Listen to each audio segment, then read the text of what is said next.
I'm Parvat and I'm in Phoenix, Arizona, USA. Hi, my name is Shweta Chakkar, and I have a genetic disease which is like a muscular degeneration disease. Yeah, muscle pain, joint pain, and like muscle movement that is hard. She wasn't able to lift maybe more than a half a pound worth of object.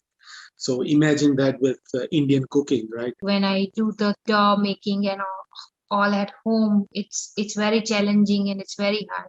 Even cutting is little hard for me. So like making roti, it's really hard, Actually, Shweta's One of friend my friend, persuaded, right? she's like, you have this problem, why not buy the Rotimatic? So she was like, go for it. It's really good and it's easy. You can do lot of stuff, not just roti, but lot of other stuff as well.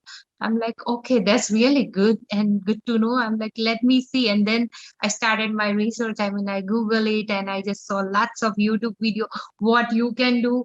And then I just told him that like, you know what? You can make the aloo paratha as well. And then he I was was like, told. yeah, we are buying it now.